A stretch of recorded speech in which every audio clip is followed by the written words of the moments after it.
Yes, magandang araw sa inyo, no? At MJ at Admar at sa buong Pilipinas. Magandang gabi po sa inyo diyan.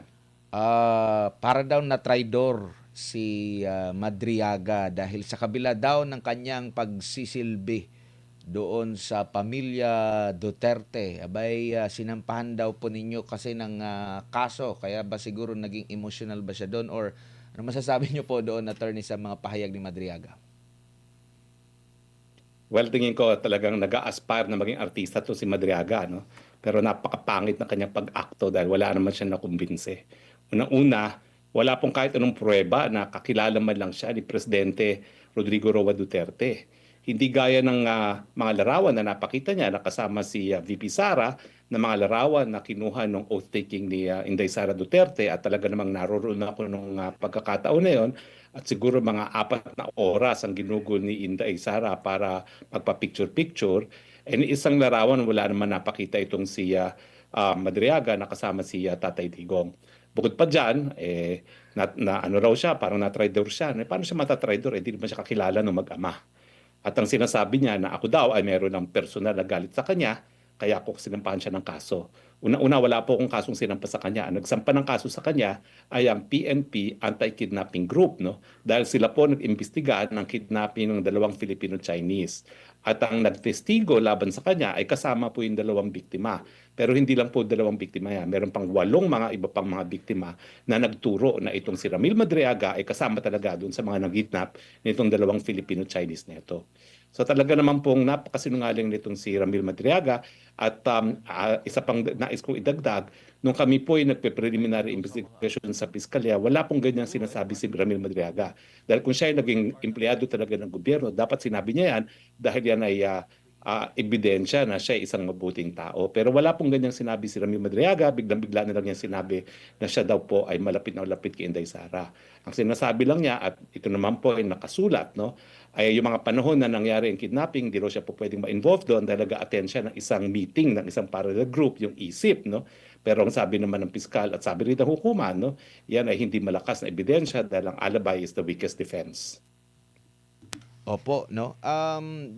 Doon po sa hearing na yon, hindi ba pwedeng questionin siya? Wala ba pwedeng kongresista na mag-question sa kanya? At pwede bang ganun na hahayaan na lang? Sabi nga ng kampo ni VP Sara, lalo na kay Attorney Paulo Panelo, parang laway lang ang puhunan. May mga picture pero hindi ganun kalalim yung makapag talaga na totoo yung kanyang mga nabanggit po, attorney.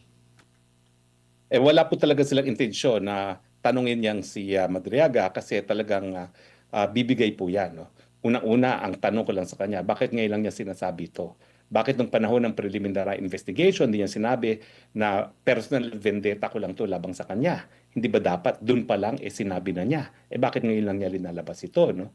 Pangalawa, kung talaga siya ay naging alagad ng batas at naging empleyado ng gobyerno, dapat linabas din niya yan, no? Para patunay na siya ay hindi kaduda-dudang karakter, no? Pero wala rin naman siyang ganyang sinabi.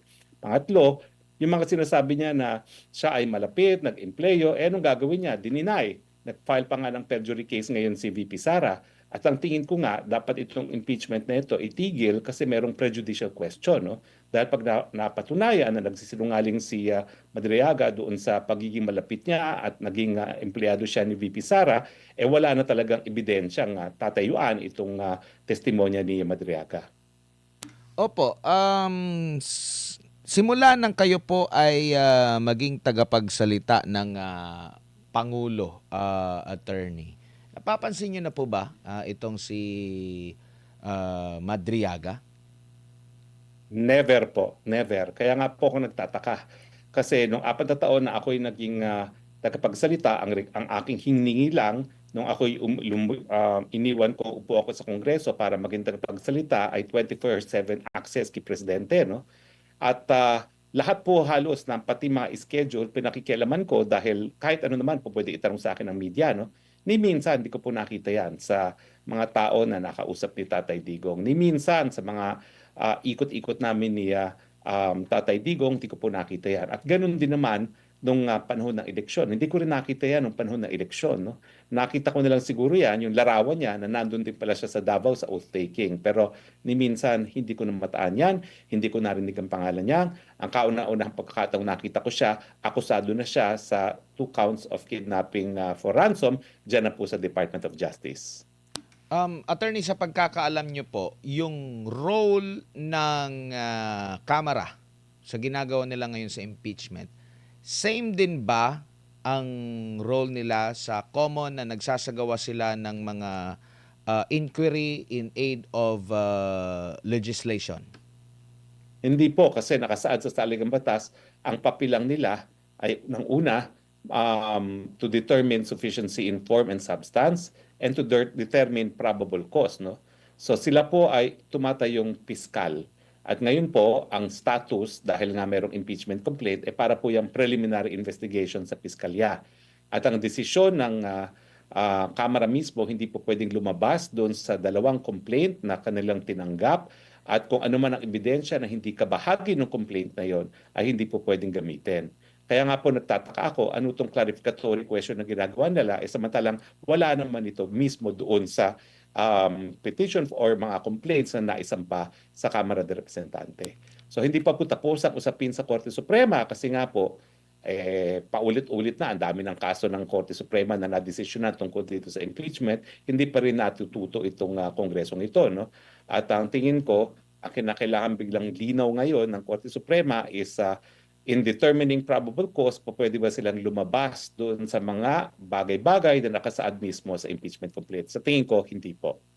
Opo, kumbaga, nakikita nyo po na naging hybrid ito, attorney. Kumbaga, naging fiscal sila at the same time, yung naging role nila sa mga inquiry in aid of legislation, ginamit din nila doon sa hearing na yon, attorney.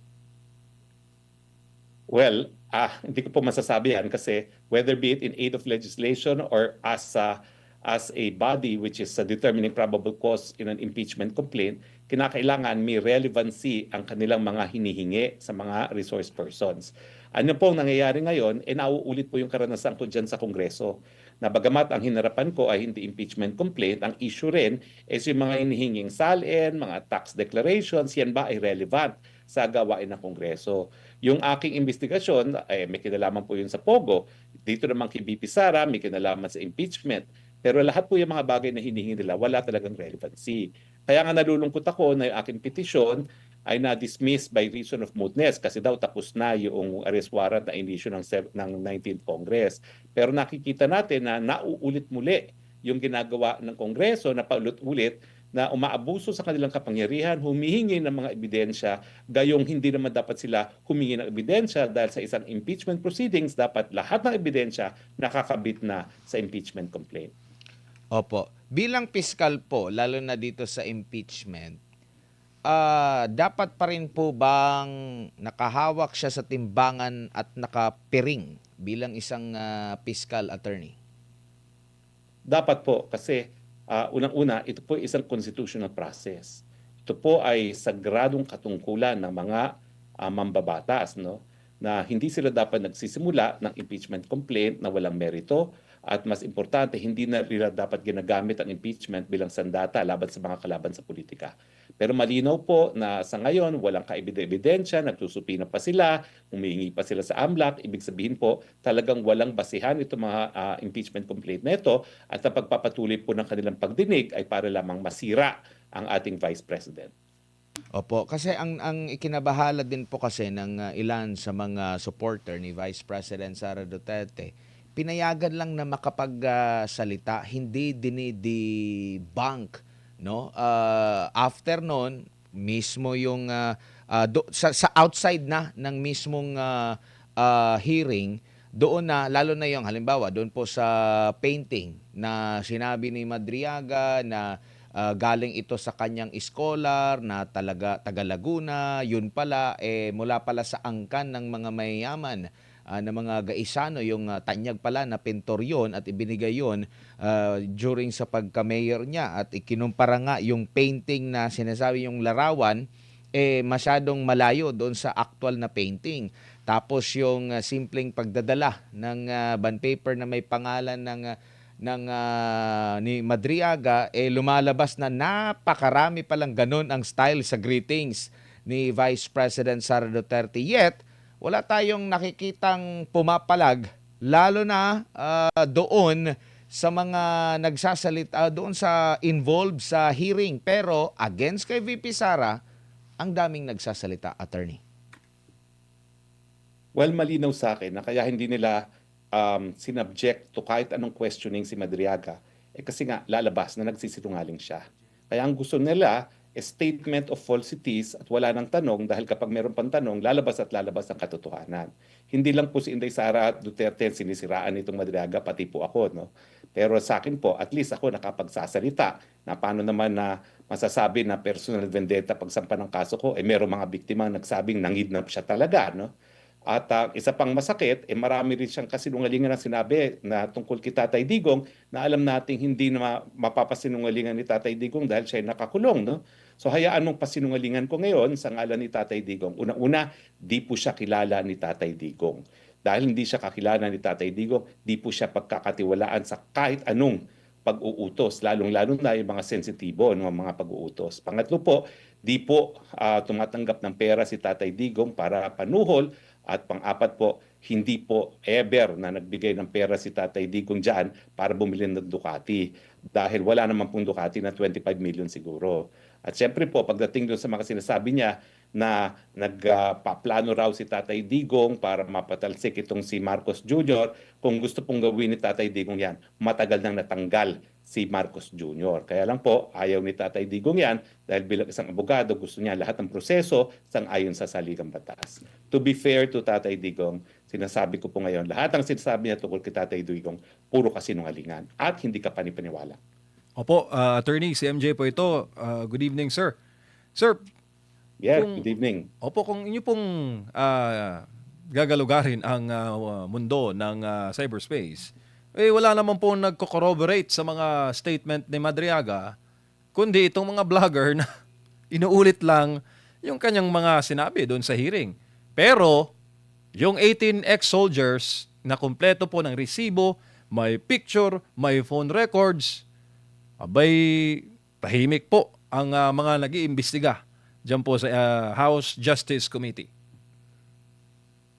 Well, nakakalungkot talaga na selective talaga ang pagtatanggap ng ebidensya ng Kongreso. Kasi nga, ito ang nangyayari kapag binababoy ang mga constitutional na mga proseso gaya ng impeachment.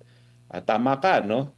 Samantalang ang isang nakakulong ngayon dahil pinaghihinilaan na nakidnap, na pinagkait ng panandaliang kalayaan dahil malakas ang ebidensya sa kanya, siya pa yung pinaniniwalaan. Samantalang yung mga sundalo na ibinuwis ang buhay para sa inang bayan na nagsasabi na maraming mga magnanakaw dyan sa Kongreso ay hindi naman pinapansin ang kanilang mga testimonya. No? Nakakalungkot po kasi mas pinaniniwalaan nila ang salita ng pinaghihinilaang kriminal na minsan nasentensyahan na ng kamatayan kesa dun sa mga magigiting nating kasundaluhan na inalay ang buhay para sa inang bayan. Sir, naalala po ninyo yung Bicoy issue?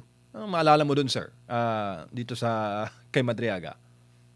Ang maalala ko lang, lahat ng mga sinungaling, lalabas at lalabas ang katotohanan.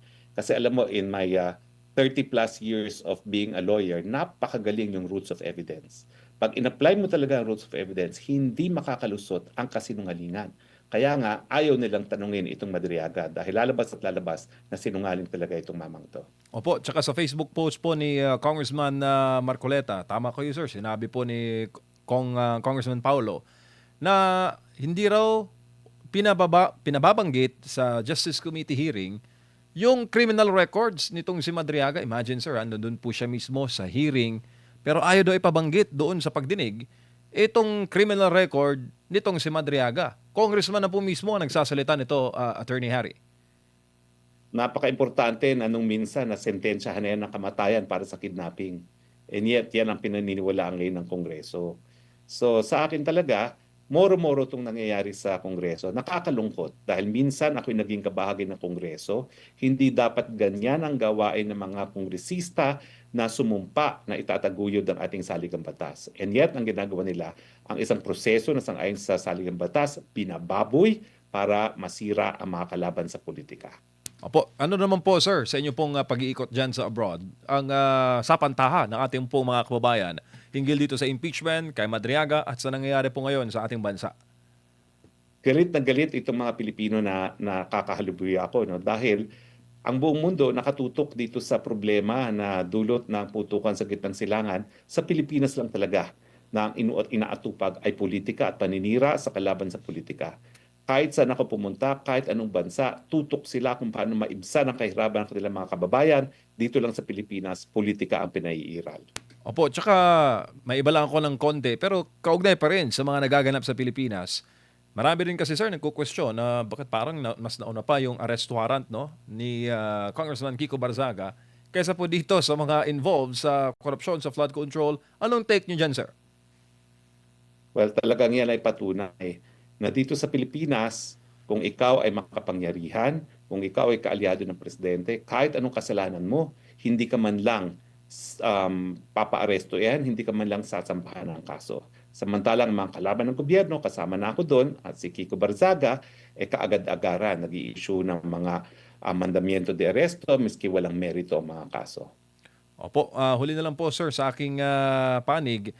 Ano pong masasabi nyo doon sa naging banat rin Madriaga na iturong kini-question niya yung pagiging estudyante noon ni VP Sara sa law school at may mga ano na siya, banat din siya sa VP kaugnay po sa kanyang pag-aaral noon, sir. Well, ang katunayan, nag-graduate naman si VP Sara, naging abogado, 80% ang kanyang score sa bar na napakagunting sagot. Yan naman po ay hindi po pwede makumpara sa kanyang achievement dahil siya ay bar flunker. Attorney, maraming salamat po sa inyong oras at panahon ngayong gabi. Sa uulitin po, ingat po kayo. Thank you, sir. Salamat po.